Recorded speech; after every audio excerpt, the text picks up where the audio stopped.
大家好，今天是2月4号星期三，美国各大指数呢，今天技术这个走势震动，主要指数呢都是涨跌互见的，所以昨天呢也是跌一天，前天涨一天，昨天跌一天，昨天呢道琼斯最后是跌了167点，跌0.34%，S&P 跌59点，跌0.84%。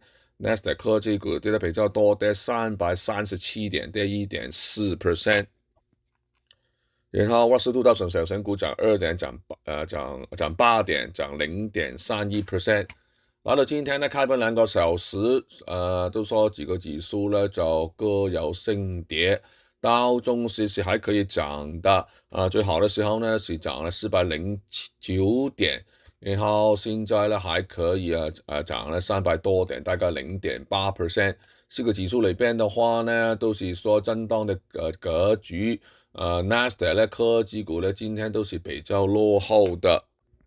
例如呢，昨天呢，這個 PayPal 公布業績呢非常不好，昨天它跌了20%，今天呢就繼續下跌了。PYPL 代號41塊1毛9，跌1.2%。今天呢就陸續呢有這個科技股公布業績，盤後呢就會 Google 會公布業績啦。它普遍呢在今年呢是普遍是被認為呢是這個科技股七雄裏邊呢表現最好的這個股票之一，代號 GOOGL 現在微跌332塊7毛9，跌2%。它呢在去年最後3個月的時候呢，這個 Google 股價呢是漲了差不多29%。現在呢，大家關注了它投資在這個 AI 的非常昂貴的這個投資。然後呢，就今天 AMD 就發佈這個財報，它這個營收呢是創新高的，保持這個30% 以上的增速。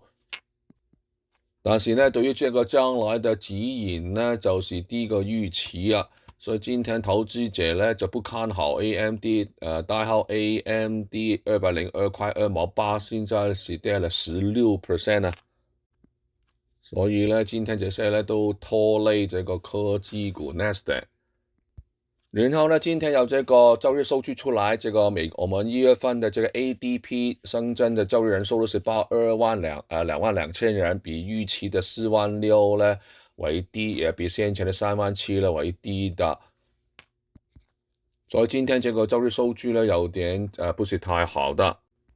10年公債利率今天變動不大，4.275，沒有升跌。美元呢，最近比較弱，今天有差不多基本上沒有分別，97塊3毛9，漲0.01%。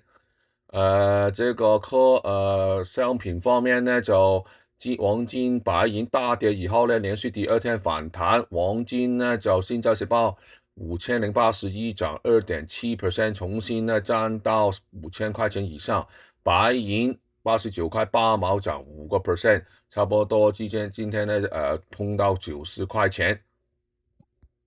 WTI 原油都是微升了63塊2毛4，漲0.05%。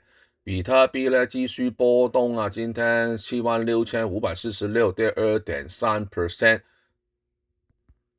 所以這兩天呢都是在這個76000塊錢的左右的徘徊。